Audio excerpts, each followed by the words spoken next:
Hindi nagustuhan ni Hailey ang ugali ni Lauren at Victoria sa kanya. Halatang kampi sila sa kanya. Hindi nila siya tinatrato na parang bahagi ng pamilya. Feeling affronted, she said indignated, "Ako ang apo na pinili mismo ni Lolo. Anong karapatan mo para hindi ako kilalanin? Si Lolo ang pumili sa akin para maging asawa ni Jordan 4 years ago. Ngayon, pinili na naman niya ako. Ano naman sa inyo? Sino sa inyo ang personal na pinili ni Lolo?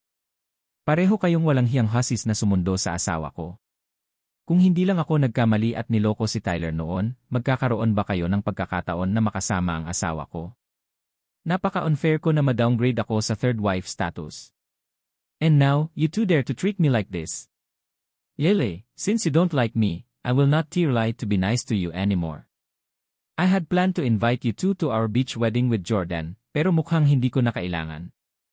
Dahil doon ay umalis si Hailey na nagtataka. Nataranta sina Victoria at Lauren.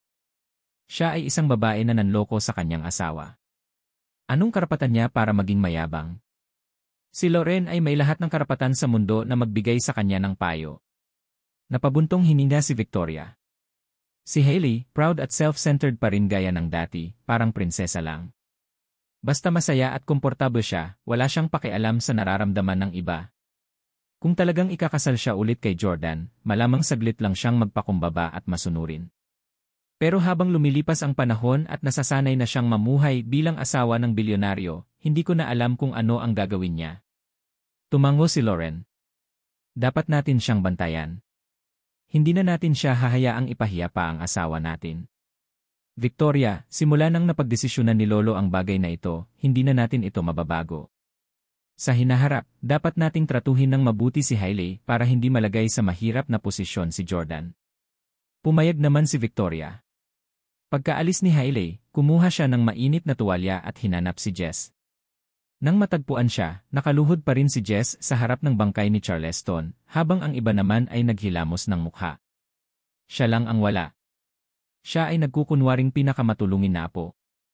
Sinabi ni Hailey kay Jess, "Mr. Jess hindi, pwede na kitang tawaging Jess. Narito ang isang mainit na tuwalya para punasan mo ang iyong mukha." Sinulyapan siya ni Jesse bago kinuha ang tuwalya. Ngumiti ng malumanay si Hailey. "Jesse, huwag mong isapuso ang nangyari kanina. Wala akong balak pagdudahan ka. Ikaw ang panganay. Tama lang na ibigay sa iyo ang pamilya Steele. Sana lang pagkatapos mong maging pinuno ng pamilya Steele, maalagaan mo ako, si Jordan at ang mga anak natin." Tumango si Jess. "Huwag kang mag-alala. Si Jordan ang pangatlong kapatid ko. Sabihin mo sa kanya na hindi ko siya pakikitunguhan ng masama. Bukod sa kontrol sa iba't ibang research team, maaari niyang piliin ang alinman sa iba pang mga asset." Natuwa si Hailey. "Talaga? Salamat, Jess. Alam kong ikaw ang pinakamahusay." Napakakaunting alam ng walang muwang na si Hailey tungkol sa 8 lihim na pamilya. Wala siyang ideya kung ano ang pinakamahalagang bagay sa pamilya Steele. Kahit na alam niya, para sa isang babaeng tulad niya na mula sa isang third-rate na pamilya sa Orlando, ang ilang bilyong dolyar ay higit pa sa sapat para sa kanya. Hindi na siya ipaglalaban pa. Sa sandaling ito, lumakad si Rowan.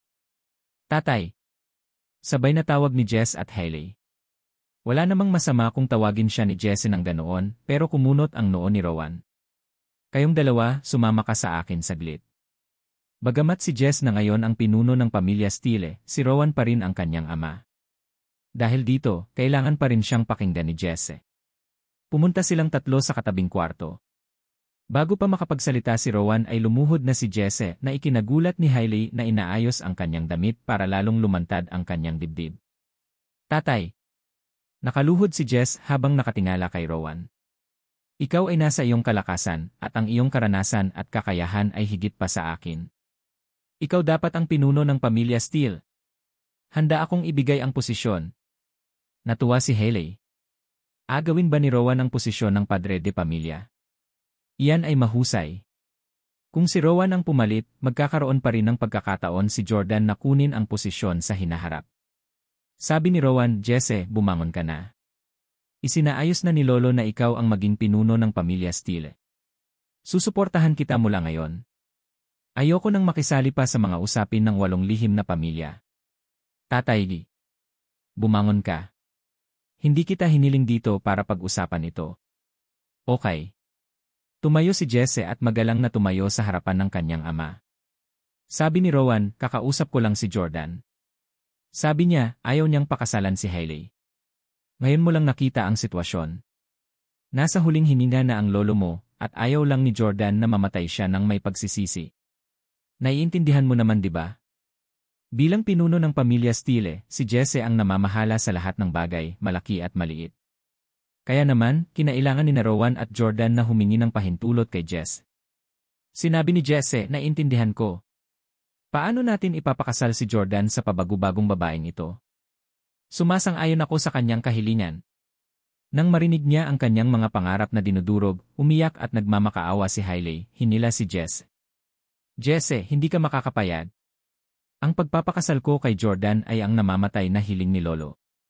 Kamamatay lang ni Lolo. Paano ka naging hindi matapat? Smack! Sinampal siya ni Jess sa mukha. Iigihe! How dare you speak to me like that? Kilala mo ba kung sino ako?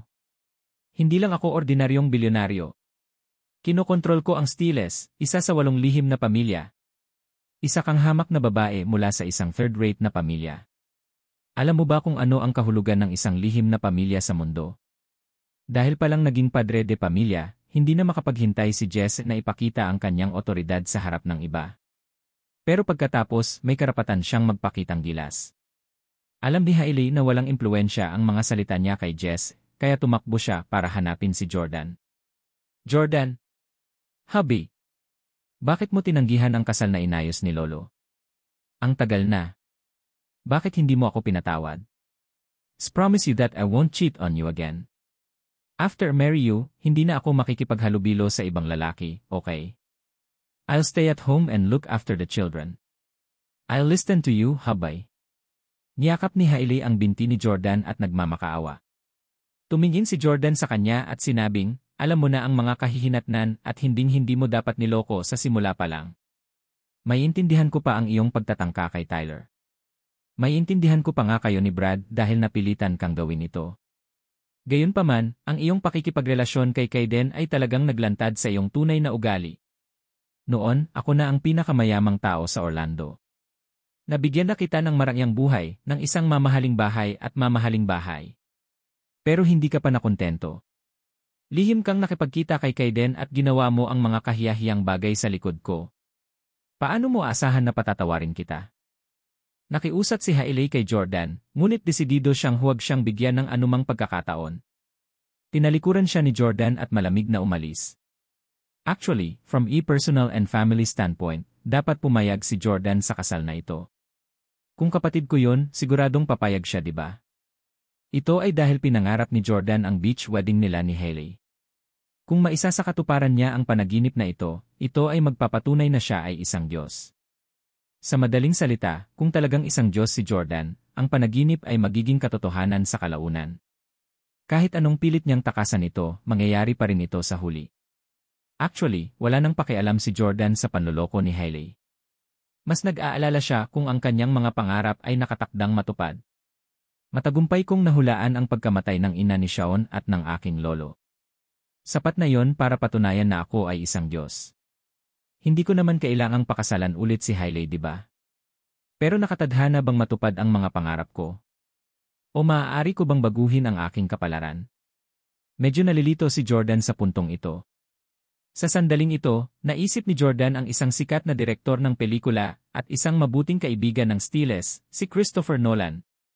Sa pelikulang Inception ni Nolan, tinuklas niya ang mga misteryo sa likod ng mga panaginip.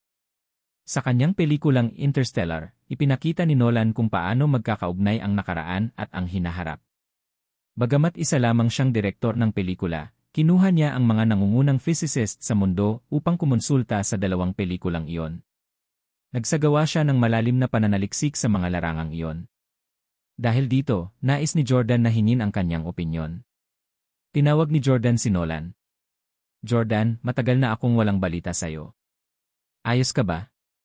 Natuwa si Nolan sa narinig mula kay Jordan. Sinabi ni Jordan, may gusto akong itanong sa'yo.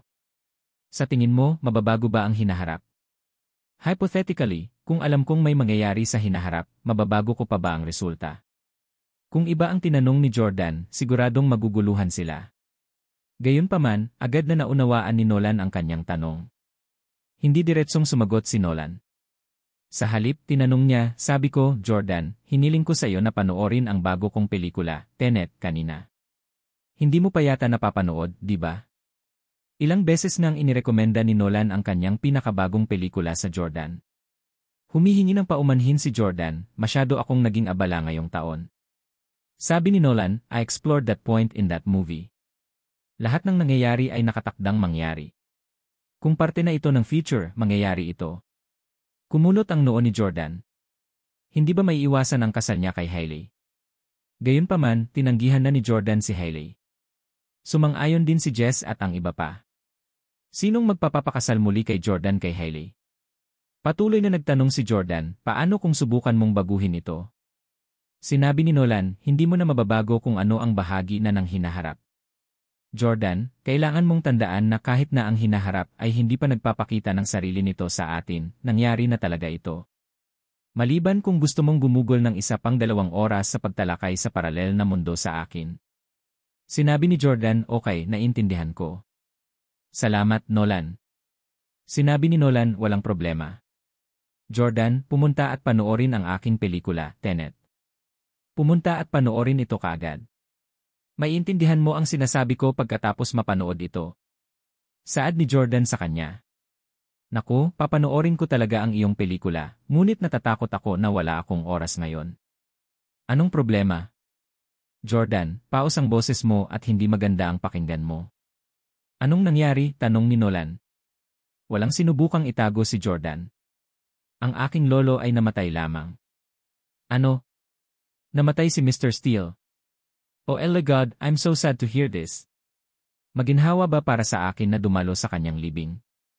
Napabuntong hininga si Nolan. Sinabi ni Jordan, natatakot ako na hindi ito isang maginhawang oras ngayon. Salamat sa iyong mabait na intensyon. Sana ay mailihim mo ito. Definitely. Is promise. God bless him. Buti na lang siguro siya at napunta sa langit. Samantala, hindi nagtagal pagkamatay ni Charleston, biglang nagsagawa ng video conference ang 7 pang pamilya bukod sa Steeles. Si Park Sang-joon ay nasasabik at nasa mataas na espiritu. Lahat. Nakatanggap ako ng balita na ilang oras na ang nakalipas, ang pinuno ng pamilya Steele, si Charleston, ay biglang nagtamo ng malubhang pinsala. Siya ay pinabalik sa kanilang kastilyo sa England para gamutin. Hanggang 1 minuto ang nakalipas, wala pa ring sumasagot sa kanyang telepono. Guess wala na siya. Ang iba pang 6 na pamilya ay labis na nabalisa sa balita. Sinabi ni Madam Jeng, Diyos ko, kahit ang pamilya Steele ay hindi nakatakas sa sumpa. Tumango si Chairman Rong. Tama. Nakatanggap din ako ng balita na pumanaw na si Charleston. Dumalo si Lota sa video conference na ito sa ngalan ng mga skimid. Napatakip siya ng bibig sa hindi makapaniwala. Hindi, magiging maayos si Lolo Steele. Napakabait niya. Tatawagan ko ngayon si Jordan para i-verify ito. Hindi na niniwala si Lota na namatay si Charleston. Kung tutuusin, ngayon lang niya ito nakita. Nasa mabuting kalagayan pa rin si Charleston noong mga panahong iyon. Alam ng ibang pamilya na maganda ang relasyon ni Lota at Jordan. Tahimik nilang pinagmamasdan si Lota na tumawag sa kanya. Gayunpaman, hindi sinagot ni Jordan ang tawag. Umuso si Park Sang-joon, si Jordan ay nakaluhod ngayon sa harap ng higaan ni Charleston at umiiyak. Wala siya sa mood na sagutin ang tawag mo. Si Charleston ay halos 80 taong gulang na. Siguradong mamamatay siya sa sumpa. Walang alinlangan. Sa pagkamatay ni Charleston, ang pamilya Steele ay walang pinuno. Ang pangalawang henerasyon ng pamilya Steele, si Rowan, ay isang pangatlong henerasyong duwag lamang. Iminumungkahi ko na paalisin natin ang mga Steele sa ating hanay. Maaari tayong bumaba sa Steele Castle ngayon para hatiin ang mga ari-arian ng pamilya Steele. Desidido pa rin si Park Sang-joon na tanggalin ang pamilya Steele. Noong panahong iyon, suportado siya ng pamilyang Miyamoto, ngunit ngayon, nasa likod ng pamilyang Steele ang mga Miyamoto. Ang pamilyang Miyamoto ang unang tumutol. Sinabi ni Miyamoto Chujiro, tutol ako. Kahit mamatay si Mr. Steele, mayroon pa rin silang Jordan at Jess para suportahan ang pamilyang ito. Bukod dito, hindi maarok ang lakas ng pamilya Steele. Nakita ito ng lahat noong huling pagkakataon. Lumikha sila ng isang tableta na maaaring magpababa sa mga tao ng 20 taon. Matagumpay din nilang nabuo ang Miraculous Serum. Ito ay isang bagay na sinaliksik ng aming pamilya sa loob ng maraming dekada at hindi pa nagtagumpay. Upang makakuha ng tulong ng pamilya Steele para sa Miraculous Serum, naglagay ang pamilya Miyamoto ng maraming magagandang salita para sa Steeles. Lalong nagprotesta si Lota. Anong karapatan mong kunin ang mga ari-arian ng pamilya Steele? Hindi ba lahat ng 8 lihim na pamilya ay bahagi ng isang grupo? Kung sila ay may problema, dapat natin silang tulungan. Hinding-hindi ako papayag na saktan ng sinuman ang aking Jordan. Ang mga pamilyang Schmidt at Miyamoto ay parehong nasa panig ng Steeles. Dahil dito, mahigpit silang nagprotesta laban sa mungkahi ni Park. Walang pakialam si Park Sang-jun sa mga pagtutol ni Lota. Inisip lamang niya ang opinyon ng pamilyang Miyamoto. Pagkatapos ng lahat, ang pamilya Schmidt ay dati ng kontrolado ni Shaun. Nakatakas lang sila at hindi pa nakakabangon sa kanilang pinagdaanan. Bukod dito, hindi maganda ang kalusugan ng mga Schmidt. Kaya ibinigay nila ang kanilang kapangyarihan sa 18 anyos na si Lota. Walang pakialam si Park Sang-jun sa opinyon ng isang batang babae. Sa makatuwid, hindi pinansin ni Park Sang-jun si Lota at tumugon lamang kay Miyamoto Chujiro, Mr. Miyamoto, sinabi ko na sa iyo na si Jordan ay sinungaling. Hindi ka makapaniwala sa sinasabi niya. Ang pamilya Steele ay hindi nakagawa ng anumang banal na gamot. Ang mga pills na ibinigay niya kina Chairman Rong at Madam Jeng ay ninakaw mula sa aming pamilya Park. At saka, ang mga tao ay hindi ka makakagawa ng mga ito ng 20 taon. Nagsalita si Chairman Rong. Hinayaan ko na ang mga subordinates ko na subukan ang pill na binigay sa akin ni Jordan. It can only make a person is a 0 years younger. At saka, binigay sa akin ni Mr. Park ang gamot na binuo ng pamilya niya. After comparison, we discovered that the two pill is identical. Kaya naman, naniniwala ako sa mga salita ni Mr. Park. Niloko ni Jordan ang lahat. Hindi alam ni Miyamoto Chujiro kung ito ay totoo o hindi. Sinabi niya, ngunit ang pamilya Steele ay talagang nakabuo ng Miraculous Serum. Nagtanong si Park Sang-jun, Mr. Miyamoto, bakit ka naniniwala na matagumpay nilang nabuo ang serum na ito? Sumagot si Miyamoto Chujiro, ang aking anak ay may subordinate na tinatawag na dragon. Ang kanyang kakayahan sa pakikipaglaban ay halos hindi magagapi. Lalo na kaming nagpadala sa kanya upang hamunin si Jordan, ngunit madali siyang natalo pagkatapos kunin ni Jordan ang serum. Ito ay sapat na upang patunayan na ang Steeles ay nakabuo ng isang bagay na maihahambing sa Miraculous Serum.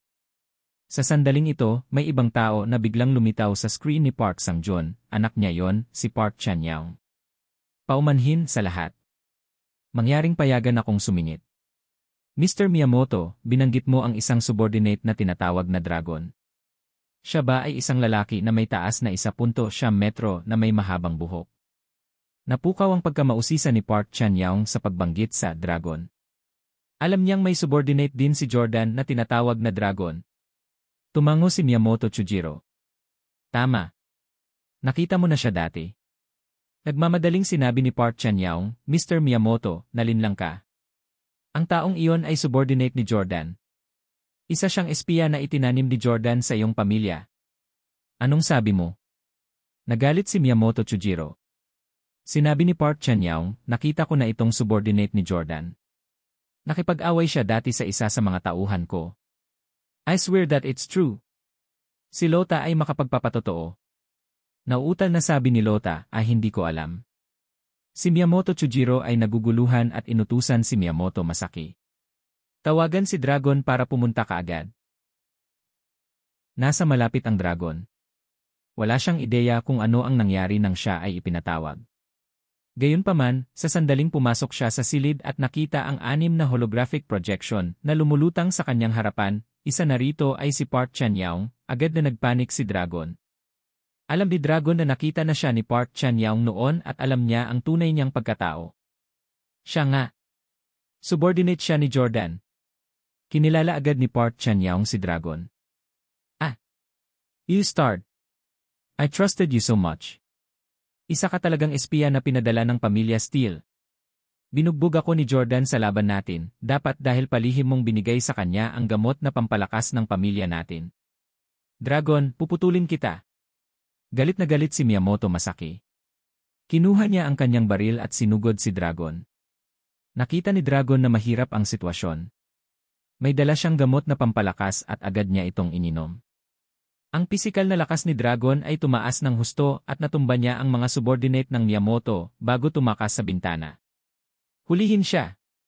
Kunin siya. Patayin ang taksil na ito. Huwag kang maawa. Sigaw ni Miyamoto Masaki at tinakbuhan si Dragon. Si Miyamoto Chujiro ay pawis na pawis. Siya ay lumipad sa galit. Naglakas loob ang Mii-starred na si Jordan na linlangin ang pamilya ko. Naglagay pa ako ng napakaraming magagandang salita para sa Steelers. Mr. Park, sumasang-ayon na ako sa desisyon mo. Lilipad tayo sa England at sakupin ang pamilya Steele. Dapat nating punitin ang brat na si Jordan. Muling nagsalita si Lota. Hindi. Hindi ako sang-ayon. Hindi mo ito magagawa. Walang sinuman ang pinapayagang saktan ang aking Jordan. Ngumuso si Park Sang-John, Lota, hindi pa nakaka-recover ang mga magulang mo. You should stay at home and take care of them. We will understand if you don't come with us. Don't worry, kapag hinahati-hati na natin ang mga asset ng pamilya Steele, magbibigay pa rin tayo ng share sa mga scam. Chairman, aalis na ba tayo agad? Tumango si Chairman Rong. Sipain man natin ang pamilya Steele o hindi, namatay na si Charleston. Dapat tayong pumunta at magbigay ng respeto. Lahat, magkita tayo sa Steele Castle. Sa pamamagitan nito, pinatay ng mga pamilya ang kanilang mga projection. Si Lota na lang ang naiwan na sumisigaw sa video conference. Hoy, hindi, Chairman Rong, hindi mo ito magagawa. Gayunpaman, walang sinuman sa mga pamilya ang nagbigay pansin sa kanya. Jordan, hindi ko hahayaang saktan ka ng kahit sino. Si Lota ay kumilos din may nagpapalipad sa kanya diretsyo sa England. Sa Steele Castle. Si Rowan at ang kanyang 3 anak na lalaki ay nagtipon sa isang silid, tinatalakay kung paano haharapin ang pagkamatay ni Charleston sa mababang profile na paraan. Sa yaman ng pamilya Steele, nagkaroon sila ng mga mapagkukunan upang magkaroon ng isang engranding libing at magluksa ang buong mundo. Gayunpaman, ang Steeles ay isang lihim na pamilya. Higit pa rito, ayaw nilang malaman ng iba pang 7 pamilya sa ngayon. Ito ay dahil ang ibang mga pamilya ay palaging nagplano na alisin ang Steeles, ngunit pinigilan ng presensya ni Charleston. Ngayong patay na si Charleston, ang mga pamilya ay wala ng dahilan para magpigil. Nakatanggap ng tawag si Rowan. Ano? Mukhang gulat na gulat si Rowan. Nagmamadaling nagtanong si Jesse, Tatay, ano ang nangyari? Sinabi ni Rowan, narito ang mga tao mula sa iba pang 7 pamilya. Lahat sila ay lumilipad patungong England at malapit nang makarating dito. Natigilan si Jess. Kamamatay lang ni Lolo at lumilipad na sila. Alam na ba nila ang pagkamatay ni Lolo? Nandito ba sila para agawin ang mga ari-arian natin? Mumuso si Jemmy. Ano ang dapat katakutan? Mag-away tayo. Hindi tulad ng ating pamilya na walang makapangyarihang armas. Bagamat hindi natin kayang manalo laban sa kanilang lahat, kaya pa rin nating lumaban ng mabuti. Sa karamihan, mawawasak natin ang buong mundo at mapahamak ng magkasama. Ang teknolohiya ng armas sa modernong mundo ay mabilis na umuunlad, at ang mga sandata ng 8 lihim na pamilya ay mas nakakatakot. Noong ikalawang digmaang pandaigdig, isang maliit na bomba atomika ang kumitil sa 200,000 buhay sa Japan. Ang pamilya Steele ay tiyak na may mga mapagkukunan upang sirain ang buong mundo at lahat ng tao dito. Pareho ang pananaw ni na Jordan at Jemmy.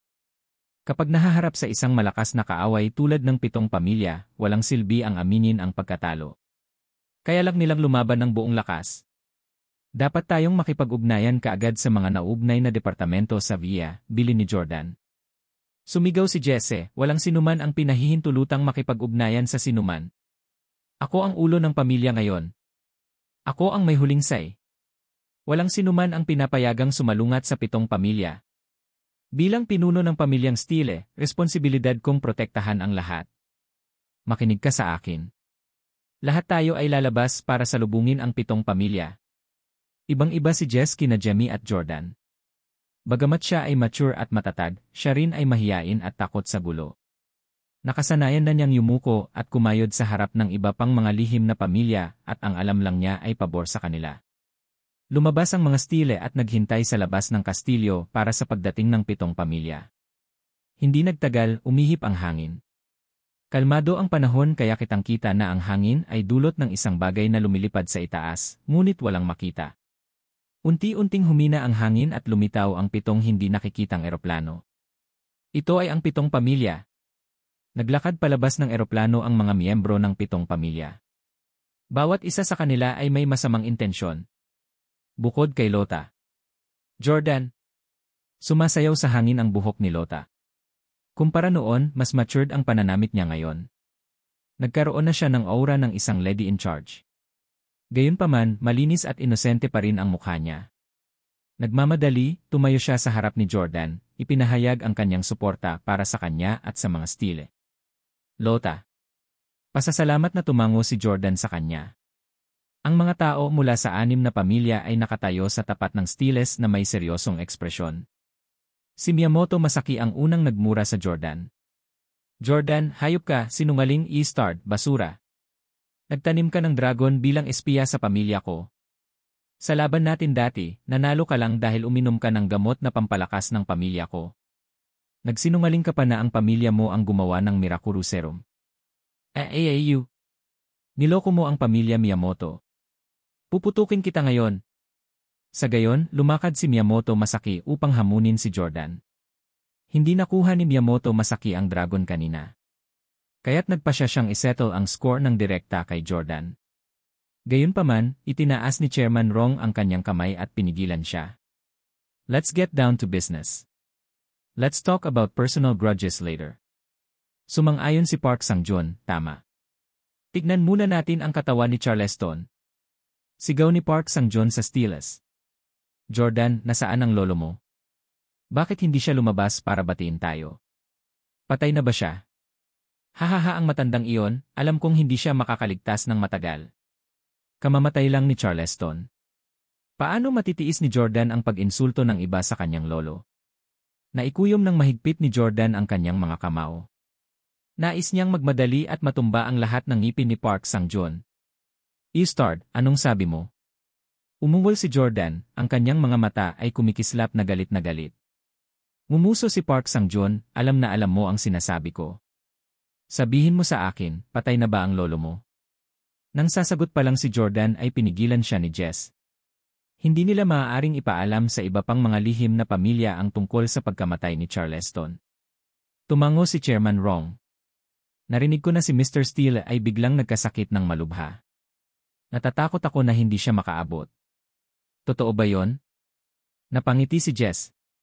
Chairman, salamat sa iyong pag-aalala. Ang aking lolo ay may kaunting sakit lamang. Siya ay nagpapahinga ngayon. Sinabi ni Chairman Rong, oh. Ganoon ba? Pumasok tayo at makita siya. Sa pamamagitan nito, ang 6 na pamilya ay gumawa ng ilang hakbang pasulong. Nagkagulo ang stiles. Hindi. Napatigil si Jemmy sa lahat. Paano ka nakapasok sa kastilyo ng aming pamilya ng ganoon lang? Sumulyap si Chairman Rong kay Jemmy. Ikaw si Jemmy, tama? Hindi ka pa nakakasali sa mga magagandang pagpupulong noon. Wala kang karapatang tumayo dito at magsalita. Dahil doon, humakbang si Jordan para suportahan ang kanyang kapatid.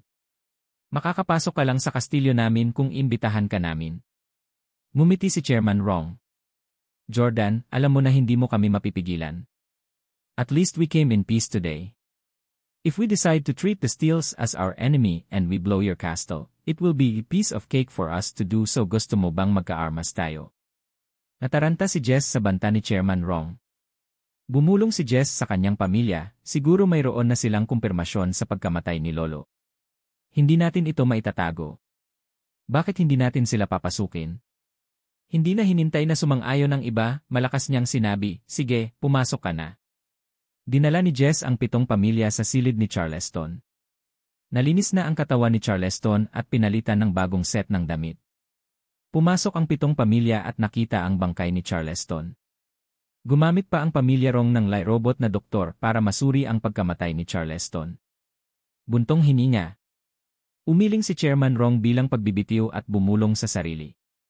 Wala bang sinuman sa atin mula sa 8 lihim na pamilya ang makakatakas sa sumpa? Kasama ako. Si Chairman Rong ay nasa 50 na at papalapit na ng papalapit sa isinumpang edad na 80. Kaya naman, ang pagkamatay ni Charleston ay isang malaking dagok sa kanya. Siya ay umaasa na si Charleston ay makakalaban sa langit at makatakas sa sumpang ito. Bagamat si Park Sang-jun ay halos kasing edad lamang ni Chairman Rong, hindi siya napabuntong hininga nang makita ang bangkay ni Charleston. Sa halip, ngumiti siya ng matamis. Expert talaga si Sean.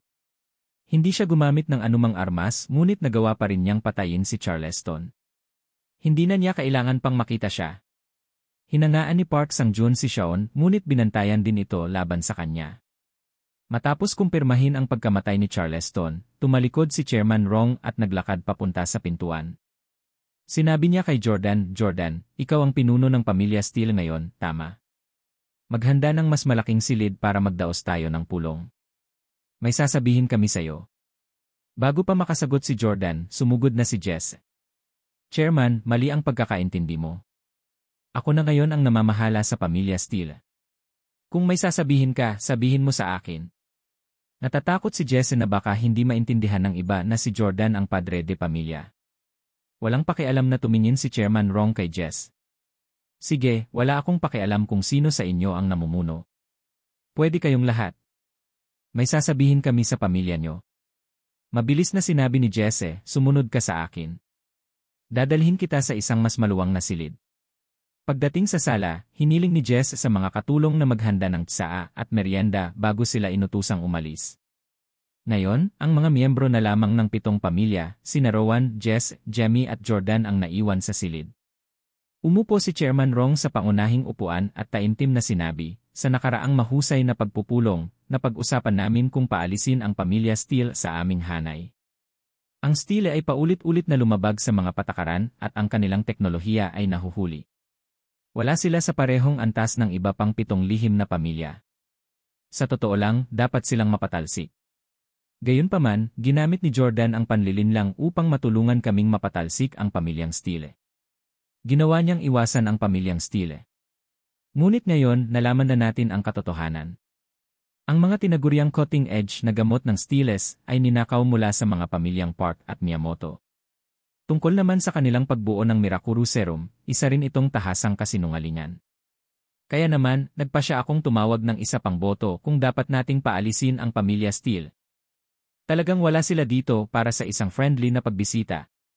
Kamamatay lang ni Charleston, at ang 7 pamilya ay handa ng lamunin ang pamilya Steele. Ilang oras na lang ang nakakaraan mula nang mamatay siya. Kung alam niya ang tungkol dito, hindi na sana siya mamatay ng payapa." Sa sandaling matapos magsalita si Chairman Rong, si Park Sang-jun ang unang nagtaas ng kamay. "Sumasang-ayon ako. Ang mga Steele ay hindi karapat-dapat na magbahagi ng parehong ranggo sa atin." Nagtaas din ng kamay si Miyamoto Chujiro. "Sumasang-ayon din ako. Ang mga Steele ay sinungaling na walang tunay na kakayahan." Nagtaas din ng kamay ang ibang mga pamilya, kabilang si Chairman Rong. Si Madam Jeng lang ang nag-alinlangan. "Madam Jeng."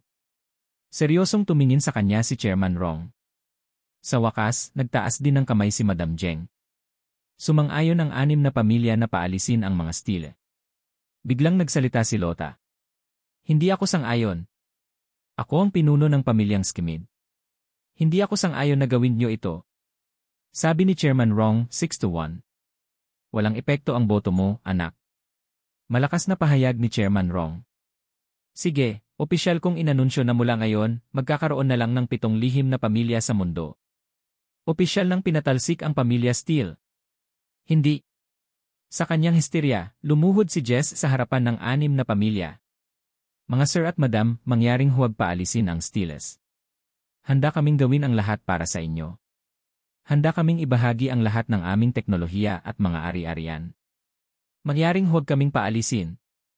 Si Jesse ay naging pinuno pa lamang ng pamilya Steeles at ang una niyang ginawa ay lumuhod sa lupa upang magmakaawa sa 6 na pamilya. Hindi na nakatiis si Jordan. Ito ay masyadong duwag. Siya ay sumigaw, "Ye-start!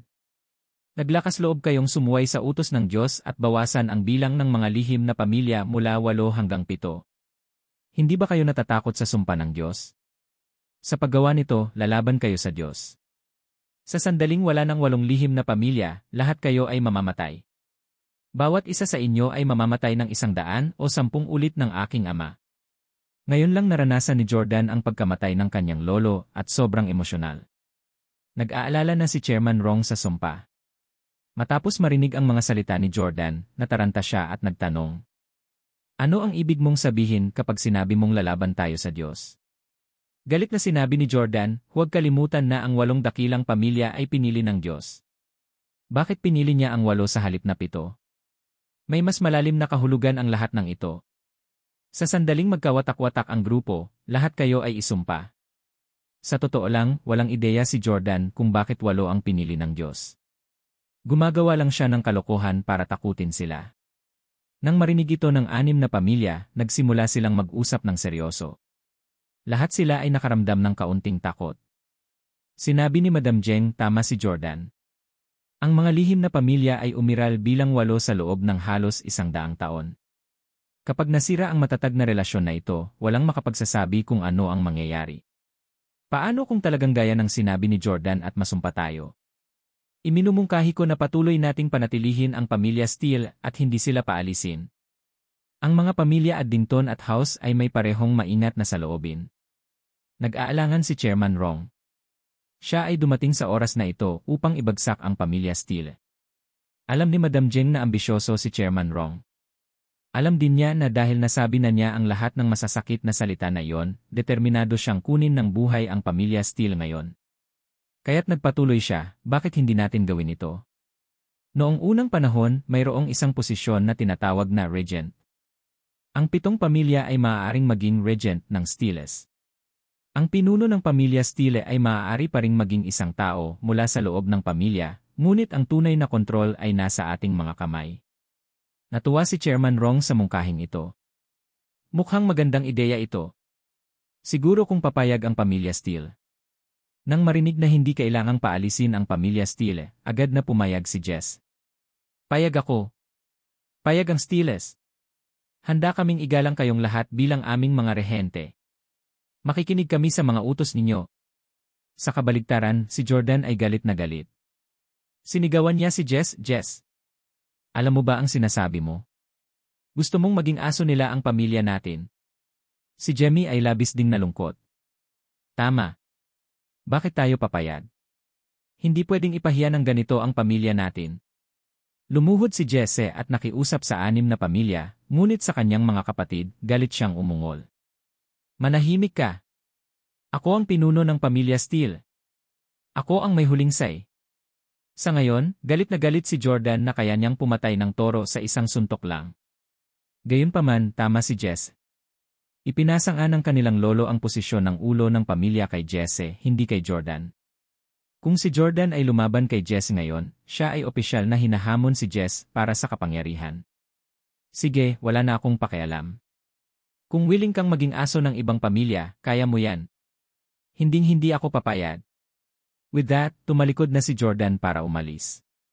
Gayunpaman, pinigilan siya ni Park Sang-jun, stop. Eastard, sinabi ko bang pwede ka nang umalis? Tumayo si Park Sang-jun, paulit-ulit mong pinahiya ang pamilya Park. Ngayon, kami na ang regent ng pamilya Steele mo. Kinokontrol namin ang buhay at kamatayan ng pamilya mo. Nasa ilalim ko rin ang buhay mo. Mabubuhay ka lang kung hahayaan kitang mabuhay. Kung gusto kong mamatay ka, kailangan mong mamatay. Kinasusuklaman ni Park Sang-jun si Jordan. Dati na siyang binugbog ni Jordan at ang kanyang anak, at tila nasakop na niya ang kanyang anak na babae. Ito ay nagparamdam sa kanya ng labis na kahihiyan. Tumayo din si Miyamoto Masaki. Tama.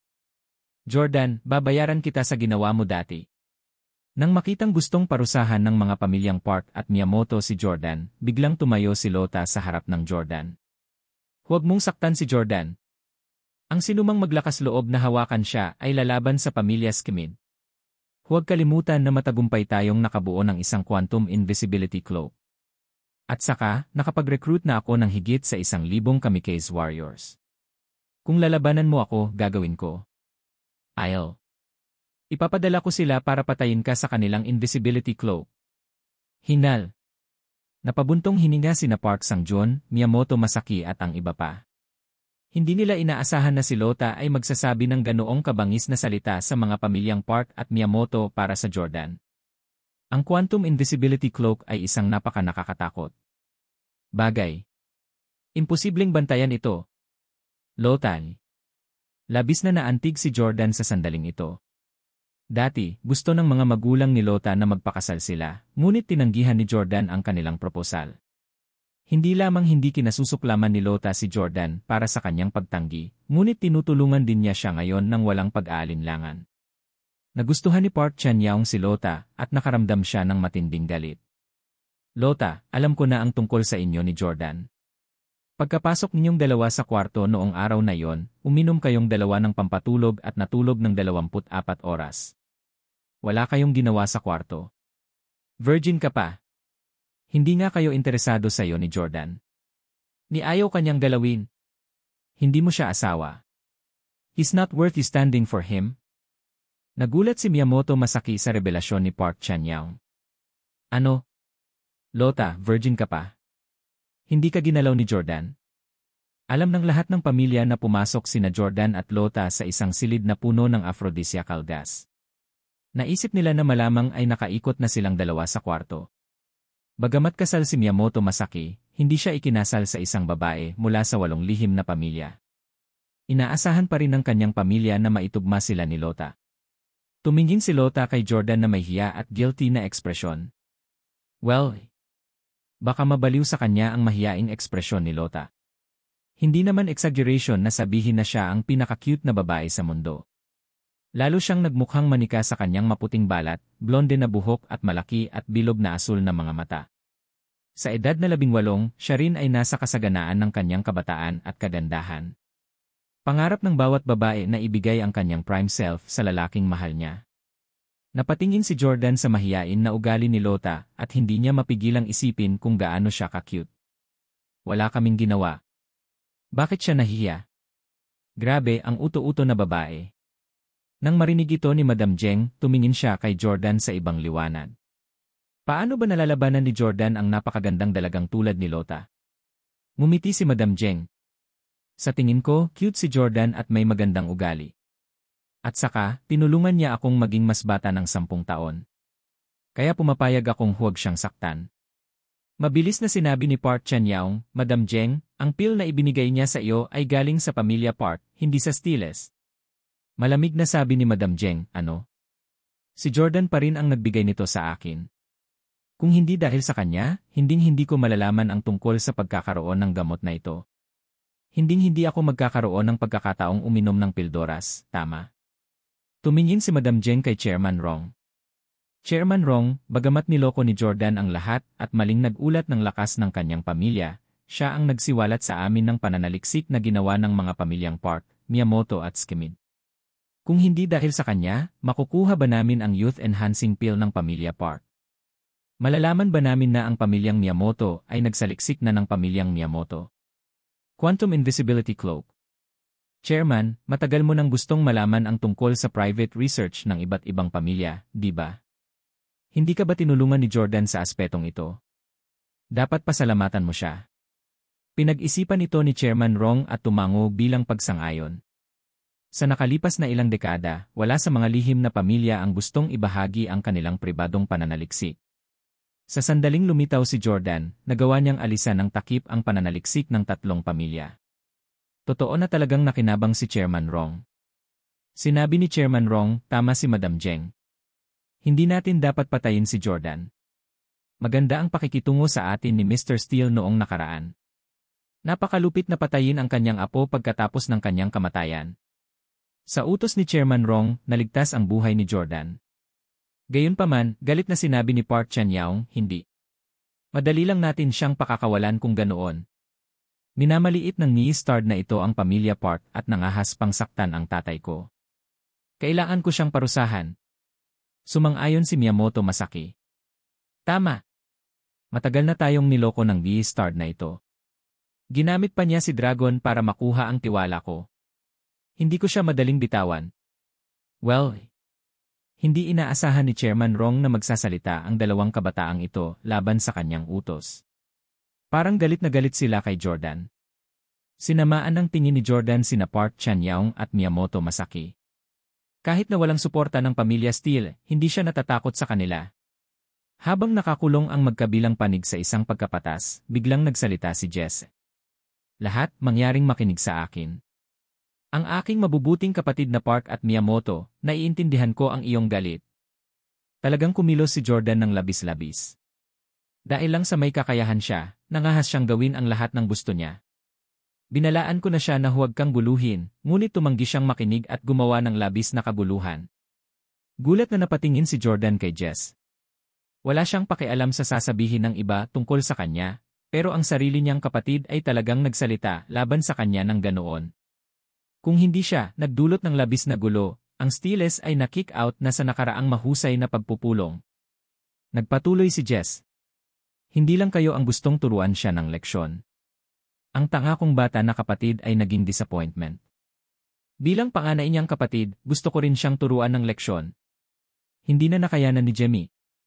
Jess, hindi ka pa kasing accomplished ni Jordan. Anong karapatan mong sabihin na naging disappointment siya? Manahimik ka. Isang salita pa mula sa iyo at sisipain kita palabas ng kwartong ito. Muli na namang sinamantala ni Jesse ang kanyang katayuan bilang padre de pamilya para sigawan si Jemmy. Tinapik ni Jordan ang balikat ni Jemmy, nagpapahiwatig na huwag itong makipagtalo kay Jess. Pagkatapos ng kanyang pagsabog, bumaling si Jess sa 6 na pamilya at mumiti. Sa ngayon, mayroon akong perpektong solusyon. Maaari nating iligtas ang buhay ni Jordan gaya ng hiniling ni Madam Jeng at Chairman Rong, ngunit maaari rin nating patahimikin ang mga pamilyang Park at Miyamoto. Oh, ano ang iminumungkahi mo? Sabihin mo sa amin, hiling ni Miyamoto Chujiro. Na-curious ang lahat. Napangiti si Jess. Ngayon lang, bago namatay si Lolo, sinabihan niya si Jordan na pakasalan muli ang kanyang dating asawa. Jesse, tumahimik ka.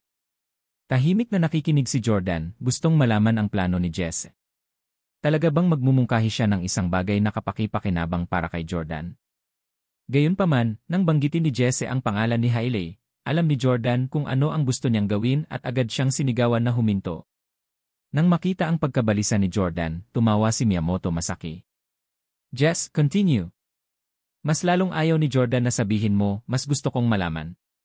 Haha. Pumayag naman si Park Chan-young. Sabihin mo sa amin dali. Maging si Madam Jeng na nagsasalita para kay Jordan ay napangiti ng mausisa. Magpatuloy, gusto kong marinig ito. Inilibot ni Jesse ang mga mata kay Jordan at nagpatuloy. Hiniling ni Lolo si Jordan na pakasalan muli ang kanyang dating asawa, ngunit tumanggi si Jordan. Pagkaraang mamatay si Lolo, binalikan niya ang kanyang pangako kay Lolo. Sa tingin ko ay napaka-unfilial niya. Kaya naman, maaari nating pilitin si Jordan na pakasalan muli si Hailey bilang parusa. Nataranta ang lahat. Si Park Chan-young lang ang napahawak sa baba niya habang nag-aalalang ngumiti. Naguguluhan si Miyamoto Masaki. Anong klaseng parusa yan? Paano niyan mapapawi ang galit ko? Bago pa makapagpaliwanag si Jesse, nakangiting sumagot si Park Chan-young. Mr. Miyamoto, maaaring hindi mo alam ito, ngunit naimbestigahan ko ang nakaraan ni Jordan. Ang kanyang dating asawa, si Hailey, ay isang ordinaryong tao na pinakasalan niya bilang bahagi ng misyon ng pagsasanay ng kanyang pamilya. Siya ay nagmula sa isang mababang uri ng pamilya na may hindi gaanong halaga. Gayunpaman, siya ay medyo maganda. Gayunpaman, ang babaeng ito ay niloko si Jordan. Hahaha, ang young master ng isa sa 8 lihim na pamilya ay ginawang cuckold ng isang mababang uri ng kagandahan. Lahat, hindi ba nakakatawa? Nagtawanan ang karamihan. Natawa din si Miyamoto Masaki. Ngayon naiintindihan ko na kung bakit tinanggihan ni Jordan ang huling hiling ng kanyang lolo. Hehe, magandang mungkahi ito. Jordan, lalo na't ayaw mong pakasalan muli si Hailey, mas gusto naming makasama ka ulit. Hahaha, na. Jordan, dapat kang magpakasal sa babaeng nagtaksil sa'yo noon. Araw-araw, sa tuwing makikita mo siya, maaalala mo lahat ng mga ginawa niya sa'yo. Maaalala mo ang mga eksenang nagpapasaya siya sa ibang lalaki. Ang ganitong uri ng pagpapahirap sa isip ay 100 beses na mas mahusay kaysa sa pagbugbog sa iyo. Sang-ayon ako sa mungkahi na ito. Tumawa ng malakas si Miyamoto Masaki. Pakiramdam niya ay napakaganda ng mungkahing ito. Mas mabuti pa ito kaysa patayin si Jordan. Para sa isang lihim na pamilya tulad ng mga Miyamoto, gaano kahirap ang pumatay ng tao. Manhid na sila nito. Ang ganitong uri ng mental na pagpapahirap ay ang tanging paraan upang matugunan nila ang kanilang mga sakit na paghihimo. Napangiti din si Park Chan-young. Sumasang-ayon din ako. Kung ikakasal ulit si Jordan sa dati niyang asawa, wala na tayong gagawin. Magagalit siya hanggang mamatay. Hahaha. Tumango rin si Chairman Rong, ngunit sinabi ni Madam Jeng, hindi ba masyadong malupit iyon? Bilang tugon, sinabi ni Chairman Rong, kung ikukumpara sa pagpatay sa kanya, mas malupit na hayaan si Jordan na pakasalan ang isang babaeng minsan niyang minahal. Marahil si Jordan ay isang mapagmahal na lalaki, at maaaring patawarin ang kanyang dating asawa upang mabuhay muli ng isang maligayang buhay. Hahaha. Napaka-sarcastic ni Chairman Rong. Tama si Chairman Rong. Maaaring piliin ni Jordan na maging isang lalaking walang gulugod at patawarin ang kanyang asawa. Hahaha. Si Park Chan-young at Miyamoto Masaki ay nagsimulang manlibak kay Jordan.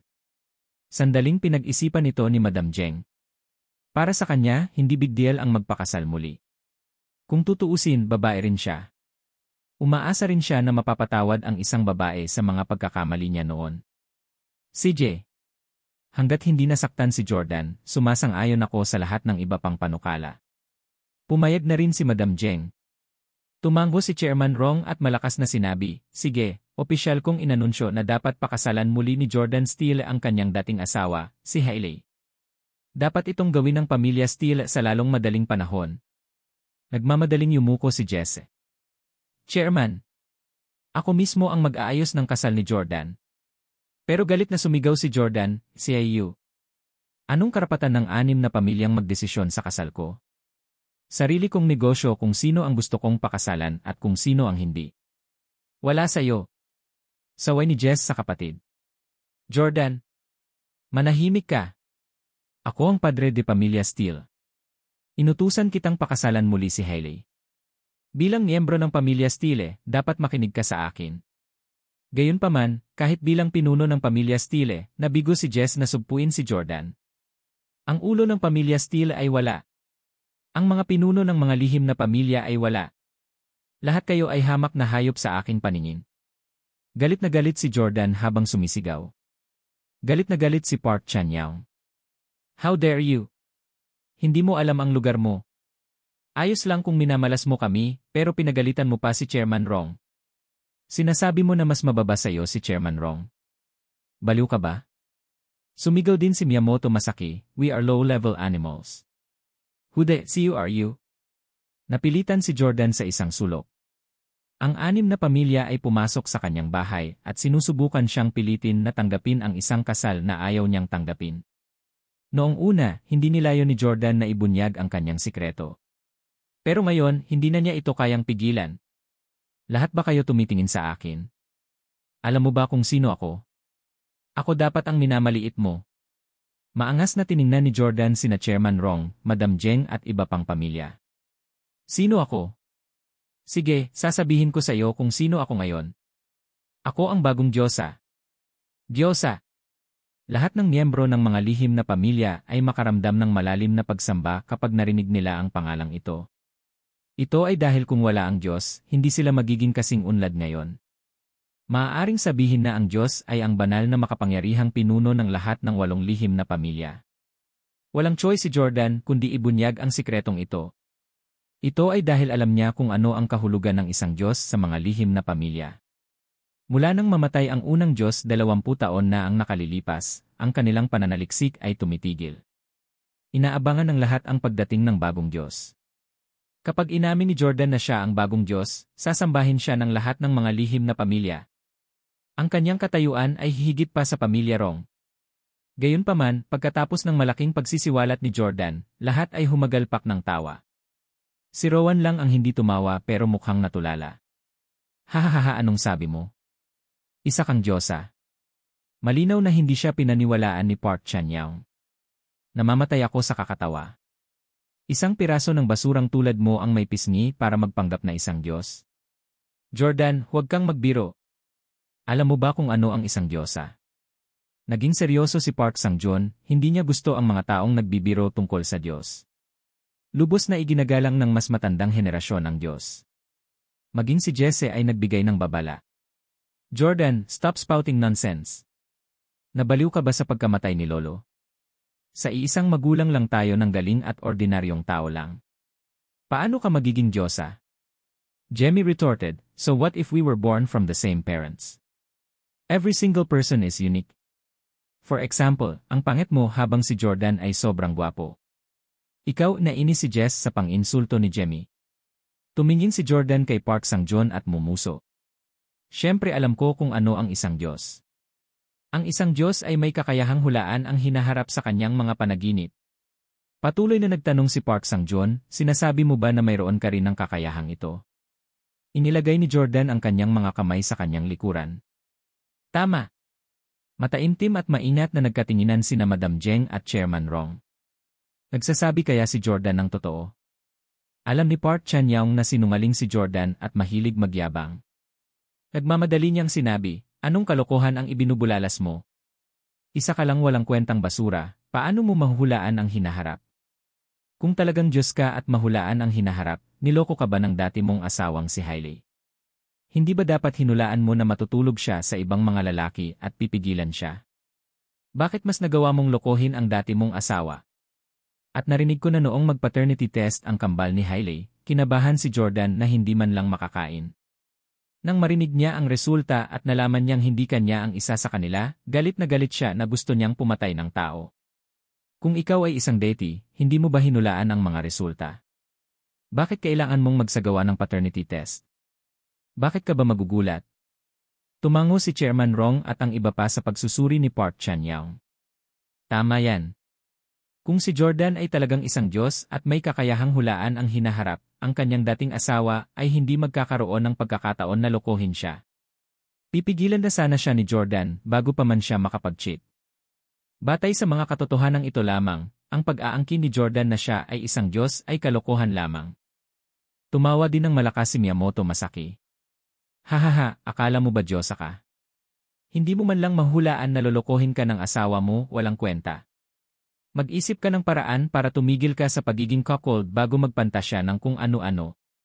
Jordan, mas masahol ka pa sa basura. Hahahan. Hahahan. Nagsimulang kutyain ng lahat si Jordan. Galit na galit si Jordan. Hindi niya inaasahan na walang maniniwala sa kanya. Sa halip, siya ay pinahiya at kinutya ng 6 na pamilya. Miyamoto Masaki, papatayin kita. Si Hailey pa rin ang babaeng higit na nakakapagpagulo kay Jordan. Labis na nagalit si Jordan sa mga salita ni Miyamoto Masaki. Sa yugtong ito, hindi na napigilan ni Jordan ang sarili. Wala siyang pakialam kung gaano kadami ang kalaban o kung nakainom man siya ng kahit anong gamot na pampalakas. Nag-charge siya pasulong. Gusto niyang talunin si Miyamoto Masaki hanggang mamatay. Gayunpaman, dumating ang 6 na pamilya kasama ang kanilang mga pinakamahusay na bodyguard. Paano nila hahayaan na magtagumpay si Jordan? Bubunot na sana ng baril ang pamilya Miyamoto ng swish! Isang dart ang tumusok sa likod ng ulo ni Jordan. At ang taong bumaril ng dart ay hindi mula sa alinman sa 6 na pamilya. Sa halip, ito ang panganay na kapatid ni Jordan, si Jess. Si Jordan ay ganap na hindi handa para sa isang pag-atake mula sa likuran. Hindi niya inaasahan na sasalakayin siya ng sarili niyang pamilya. Bumagsak siya sa lupa, walang malay. Agad namang sinumpa ni Jemmy si Jess. Jesse, anong ginawa mo? Malamig na sagot ni Jesse, huwag kang mag-alala. Ito ay isang tranquilizer dart gun. Natumba ko lang siya. Dalhin mo siya pabalik sa kanyang silid upang magpahinga. Huwag na siyang magdulot ng higit na gulo sa ating pamilya. Nakayuko, inalalayan ni Jemmy si Jordan habang nakatitig kay Jess. Magkapatid tayo. Imbes na tulungan mo si Jordan, pumanig ka pa sa 6 na pamilya para salakayin siya. Anong klaseng kuya ka? Anong klaseng padre de pamilya ka? How dare you, anggaw ni Jess. Kung hindi ako nagsumamo sa ngalan niya, patay na si Jordan ngayon. At saka, ang namamatay na hiling ni Lolo na pakasalan niya si Hailey. Ano bang nagawa kong mali? Ikaw, Lee. Magsasalita pa sana si Jemmy nang sabihin ni Rowan, sige, itigil mo na ang pakikipagtalo. Makinig ka sa kapatid mo at ibalik mo si Jordan sa kwarto niya para magpahinga. Walang ibang sinabi si Jamie. Binuhat niya si Jordan palabas ng kwarto. Nag-aalalang tumingin si Lota kay Jordan. Gusto niyang sundan siya at bantayan, ngunit kailangan niyang manatili. Kung ang anim na pamilya ay gumawa ng anumang mga desisyon na hindi ka nais-nais sa pamilya Steele, hindi bababa sa maaari siyang bumoto laban sa kanila dito. Sinabi ni Chairman Rong, sige, dalhin mo kami upang makita ang mga research lab ng iyong pamilya. Dahil kami ang mga rehente ng pamilyang Steele, may karapatan kaming kontrolin ang lahat ng iyong research lobby. Kahit na ang Steeles ay hindi kasing kilabot ng pamilya Rong, taglay nila ang kanilang mga lakas. Bagamat makapangyarihan ang pamilya Rong, imposibleng maging matatag sila sa bawat larangan. Alam ni Chairman Rong na ang mga Steele ay dapat may ilang mga lakas na wala pa sa pamilya Rong. Ito ay isang magandang pagkakataon upang kunin sila. Nais ding kunin ng ibang pamilya ang mga ari-arian ng pamilya Steele. Excited na tumayo silang lahat. Gayunpaman, sinabi ni Park Chan-young kay Park Sang-joon, tatay, ang pagsasaliksik ng mga Steele ay laro lamang ng mga bata. Hindi ako interesado. Maaari kang sumama sa akin kuya. Hindi ako sasama. Dinala lang ni Park Sang-joon ang kanyang dalawang anak sa Steele Castle. Hindi niya dinala si Park Anya. Iyon ay para sa pinakamahusay. Tutal, may gusto si Jordan kay Park Anya. Pinakamabuting hindi niya nasaksihan ang kasalukuyang sorry ni Jordan ngayon. Ayaw niyang makita siya nitong binubuli ng anim na pamilya. Masyadong nakakahiya. Naguguluhan si Park Sang-joon, ano pa ang gagawin mo dito? Napangiti si Park Chan-young. Balita ko sobrang ganda ng ex-wife ni Jordan. Number 1 beauty siya sa Orlando. I want to meet her. Napangiti si Park Sang-joon sa pagkagalit. Pungka. Alam ni Park Sang-joon na playboy ang kanyang anak. Hindi siya susuko sa anumang pagkakataong makilala ang magagandang babae. Sinabi rin ni Miyamoto Masaki sa kanyang ama, tay, hindi rin kita susundan. Malinaw, gusto rin ni Miyamoto Masaki na makita kung gaano kaganda si Hailey. Maging ang batang anak ni Madam Jeng, si Jeng Weilun, ay nagsabi, Nay, gusto ko ring manatili. Sabi ni Madam Jeng, bakit, anak, interesado ka rin ba sa fiance ni Jordan? Ngumiti si Jeng Weilun. Siyempre hindi. Hindi naman ganoon kalala ang panlasa ko. Sa palagay ko lang ay walang research ang Steele family na karapat-dapat na maging interesado sa akin. Masyado silang makulit. Sumagot si Madam Jeng, okay, whatever. Sa pamamagitan nito, pinangunahan ni Jesse ang iba sa mga laboratorio ng pananaliksik ng Steeles. Samantala, nanatili sina Jeng Weilun, Park Chan-young at Miyamoto Masaki.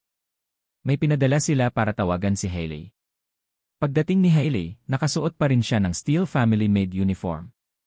Sa sandaling pumasok siya, ang kanyang hitsura at figura ay agad na natigilan sa kanilang tatlo, lalo na sina Park Chan-young at Miyamoto Masaki. Bulalas ni Park Chan-young. Oh and my God, napakaganda ng dating asawa ni Jordan. She's impeccable. Mula sa tabi niya, umiling si Miyamoto Masaki sa hindi makapaniwala. Ito ba ay talagang isang babae mula sa isang third-rate na pamilya? Ang aking asawa ay ang numero 1 kagandahan sa Japan, ngunit kahit na siya ay hindi kasing ganda ng babaeng ito. Oh my God, napaka-perpekto ng mukha na ito. Para itong isang diwata na bumaba sa mortal na mundo. At ang kanyang figura ng anak na ba talaga siya? Talagang hindi ito figura ng isang ina. Noon pa man ay alam na ni Hailey na ang pinakamalaking bentahe niya ay ang kanyang kagwapuhan. Habang ang kanyang katawan ay sumailalim sa ilang mga pagbabago pagkatapos manganak, gayunpaman, siya ay napakadisiplinado at napakabilis na nabawi ang kanyang orihinal na figura. Kung magpapalit siya ng uniforme sa high school, walang magdududa na siya ay isang high school student. Sa kabaligtaran, pinag-cruise ni Jeng Weilun ang kanyang mga paa at sumandal, hindi katulad ng dalawa pang nakasandal nang makita si Hailey. Humigop ng tsaa si Jeng Weilun at sinabing, maganda ang figura ng dating asawa ni Jordan. Pero maganda ba talaga siya gaya ng sinasabi mo? Bakit pakiramdam ko katamtaman lang siya? Mas maganda si Giselle Bunchen at Adriana Lima. Si Jeng Weilun ay Chinese ngunit siya ay isang malaking tagahanga ng mga Brazilian supermodel, lalo na ang mga mula sa Victoria's Secret. Madalas niyang ikinukumpara ang mga babae sa kanila. Sinabi ni Park Chan-young, Weilun, malinaw na iba ang panlasa mo. Mas gusto mo ang mga Brazilian supermodel, ngunit ito ang isa sa pinakamagandang babae na nakita natin mula sa VS. Nagkibit balikat si Jeng Weilun at hindi nakipagtalo. Bawat isa sa kanila. Masaya para sa'yo na gusto mo siya. Tuwang-tuwang pinunasan ni Park Chan-young ang kanyang mga kamay at tumingin kay Hailey ng may pagnanasa. Ikaw ba ang dating asawa ni Jordan, Hailey? Nakangiting tanong ni Park Chan-young. Nakausap ni Park Chan-young si Hailey sa English at agad itong sumagot sa perpektong English na may hint ng posh London accent. Sir, ang pangalan ko ay Hailey Camden. Nadama ni Hailey na ang kanyang American accent ay hindi sapat na pangmatataas kaya pagdating sa England, espesyal siyang kumuha ng speech tutor sa Kastilyo at ginawa ang kanyang accent araw-araw. Nagsimula rin siyang mag-aral ng iba pang mga wika. Masasabing ang mga nakaraang buwan ang pinakamasipag na panahon ng kanyang buhay. Hindi pa siya nag-aral ng ganoon kaseryoso sa paaralan. Napangiti si Park Chan-young. Hailey, what a lovely name. Hailey, I heard na pinagtaksilan mo si Jordan noon? At higit sa isang beses. Hindi alam ni Hailey kung sino ang tatlong lalaking nasa harapan niya. Pero ramdam niya na may malalakas na aura ang mga ito. Nakaupo sila sa sala ng pamilya Steele pero umasta sila na parang pag-aari nila ang lugar. Nang marinig ang tanong ng kabilang partido, dali-daling sumagot si Hailey, matagal na yon. Bata pa ako at walang pakiramdam noon. Kasalanan ko ito. Hindi ko na ito gagawin. Tulungan mo akong sabihin kay Jordan na patawarin mo ako, okay? Napangiti si Park Chan-young. Hailey, wala kang ginawang masama. Maganda ang ginawa mo. Iyong mga kilos mo, gusto kitang bigyan ng award. Gusto mo ba talagang makasama ulit si Jordan? Kanina pa kami tumulong para kumbinsihin ang lahat na pakasalan ka ulit ni Jordan. Ang outstanding na babae lang na tulad mo ang karapat-dapat kay Jordan. Hahaha. Nakayuko pa rin si Hailey. Salamat sa iyong mabait na intensyon. Sa kasamaang palad, hindi pumayag si Jordan. Ngumuso si Park Chan-young. Paano kung hindi siya pumayag? Sino siya sa tingin niya? Kung gusto kong pakasalan ka niya, kailangan niyang pakasalan ka. Sabihin ko sa iyo, ang mga Steele ay isa na ngayong puppet ng iba pang 7 lihim na pamilya. Kami ang tunay na Panginoon. Si Jordan lang ang aming aso. Pupunta siya kung saan man namin siya pupuntahan. Gagawin niya lahat ng sasabihin namin sa kanya. Nag-cross arms si Miyamoto Masaki at tumango. Tama. 7 sikretong pamilya. Ang Steeles ay naging mga puppet. Nataranta agad si Hailey. Wala siyang alam tungkol sa 8 lihim na pamilya sa mundo, ni hindi niya alam ang tungkol sa relasyon ng Steeles at ng iba pang pamilya. Kaya nag-aalala siyang nagtanong, tapos na ba ang pamilya Steele? Mas mababa ba sila sa kahit isang ordinaryong pamilya ngayon? May pera pa kaya si Jordan sa hinaharap? Sa huli, pinahahalagahan pa rin ni Hailey ang pera. Nang marinig niya na ang mga Steele ay kinokontrol ng iba at naging aso nila, naging maasim ang kanyang kalooban. Kung ang Steeles ay natapos, Hailey ay kailangang muling isaalang-alang ang pagpapakasal muli kay Jordan. Napangisi si Park Chan-young sa loob, materialistic talaga siyang babae. No wonder niloko siya. Huwag kang mag-alala. Bagamat ang Steeles ay nasa ilalim ng aming kontrol, kami ay interesado lamang sa kanilang lihim na pagsasaliksik. Hindi kami interesado sa kanilang kayamanan. Ang mga ari-arian ng mga Steeles ay nasa kanila pa rin. Hindi kami kukuha ng kahit isang sentimo mula sa Jordan. Alin sa 8 lihim na pamilya ang hindi mayaman? Ang pera ay scrap paper lang sa kanila. Rob the Steeles ng kanilang pera. Kahit $1 bilyong ang ilagay sa harapan nila, hindi man lang sila mapakali na tingnan ito. Nang marinig ito ni Hailey ay agad siyang napangiti. Talaga? Bilyonaryo pa ba si Jordan? Ang galing. Gusto ko siyang pakasalan ulit. Gustong-gusto ko siya. Mahigit 4 na taon na kaming magkasama. Bukod sa kanya, hindi ko maisip na mamuhay sa ibang lalaki. Salamat sa pagtulong mo sa aming magpakasal muli. Inwe God, you guys are so nice. I don't know how to repay you.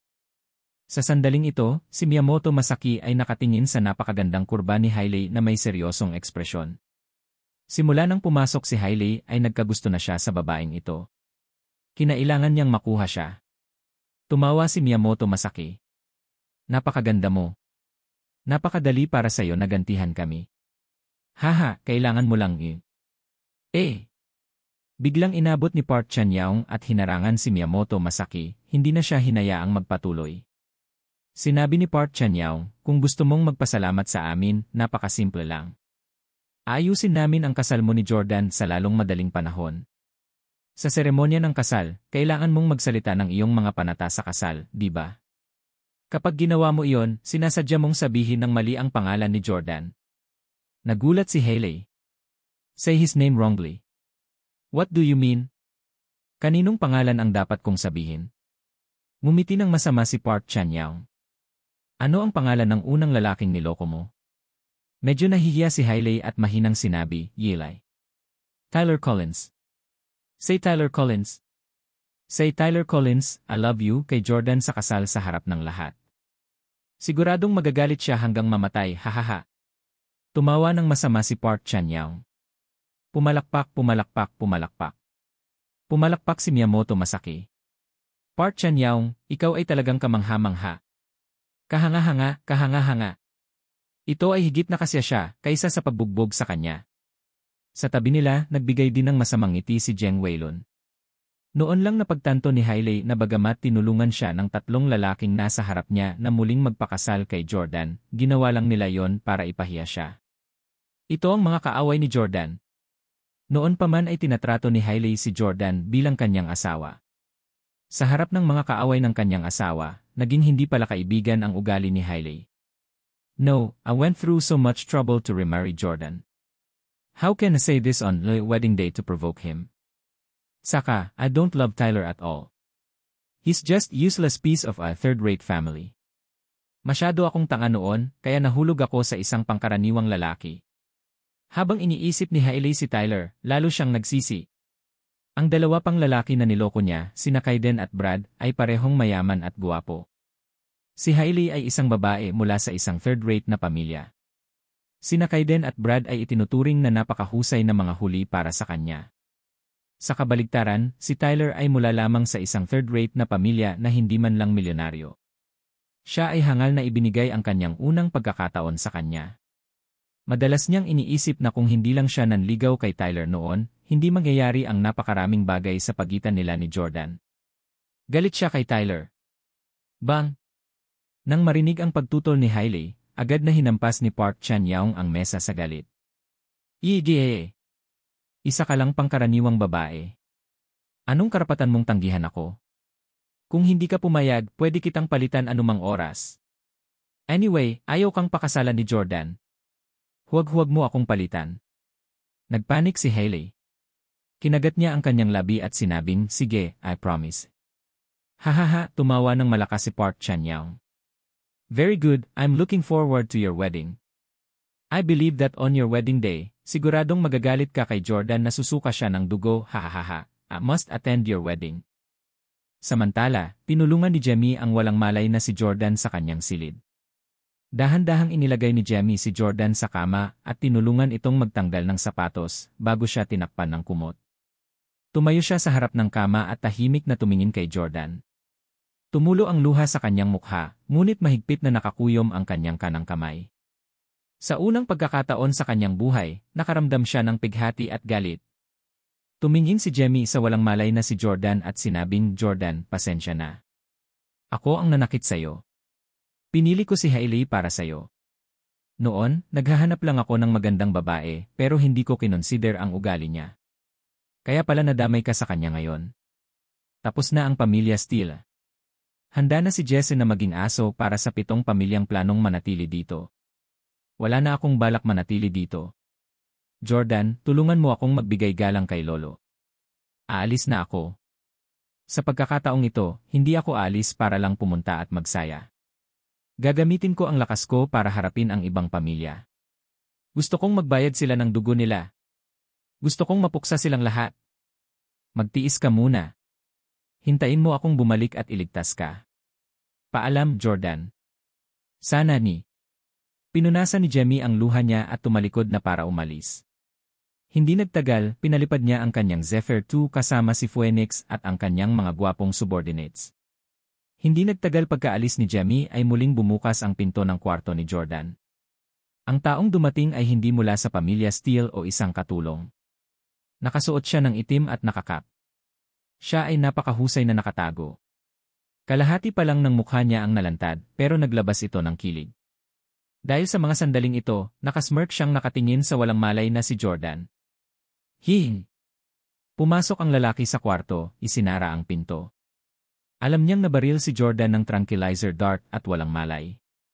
Nang pumasok ang lalaki ay nagrelax siya at mumiti. Hahaha, ang mga tao mula sa 7 pamilya ay isang grupo ng mga idiot. Sinabi sa iyo ni Jordan na siya ay isang Diyos, ngunit walang naniwala sa kanya. Mga tanga, akala mo kaya mong pamunuan ang mundo.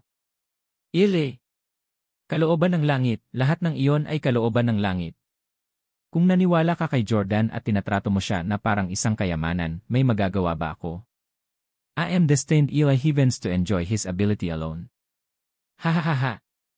Ang taong iyon ay walang iba kundi si Sean Handley, na dating kumokontrol sa pamilya Skimid.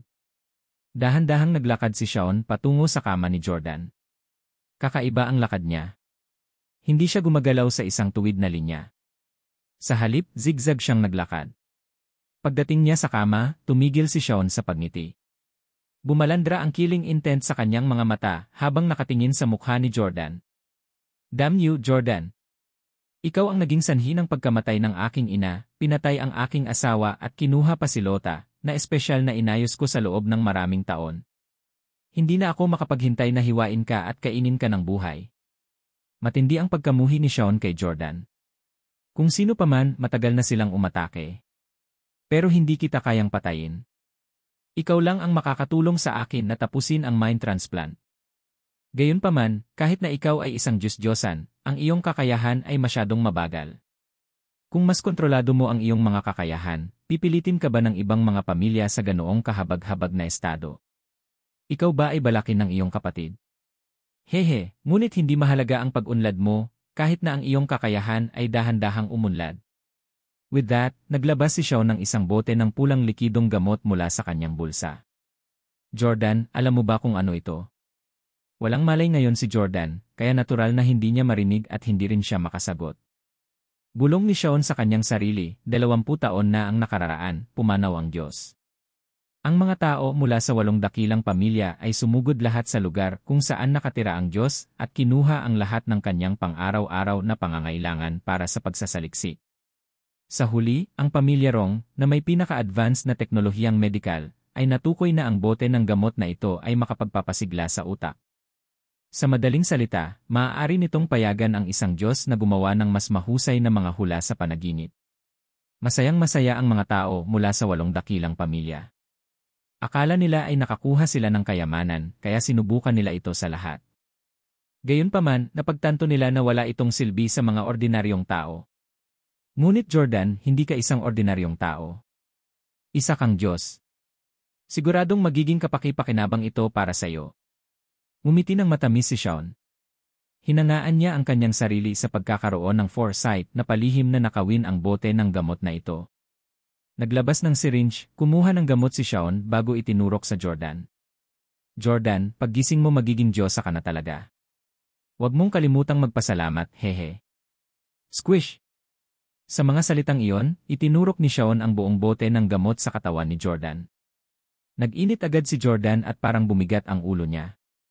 Nalilikot tuloy siya. Hehe, Jordan, lalo lang lalakas ang prediction ability mo in the future. Natatakot ako na hindi magiging madali para sa akin ang pakikitungo sa iyo noon.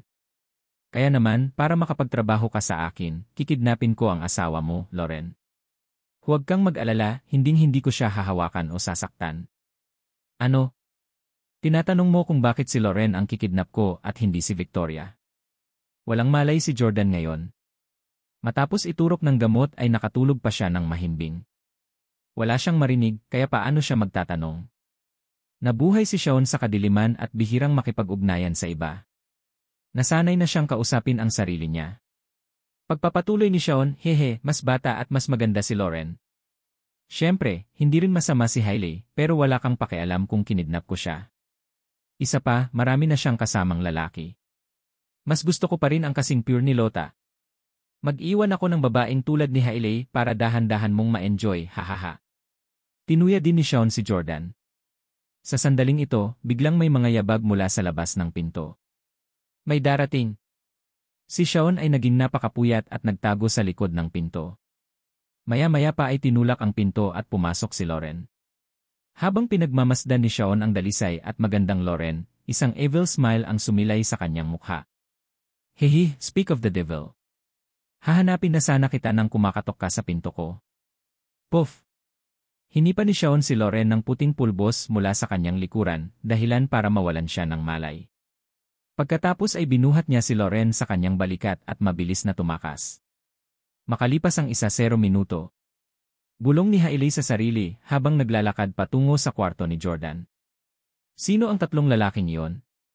Bakit ba ang mga ito ay kasuklam-suklam? Pinipilit nila akong sabihin ang pangalan ni Tyler sa kasal ko para magalit kay Jordan. Nasa masasamang libro na ako ni Jordan. Paano ko ito magagawa? Seryoso, ano ang gagawin ko? Itinulak ni Hailey ang pinto. Nabigla siya sa eksenang sumalubong sa kanya,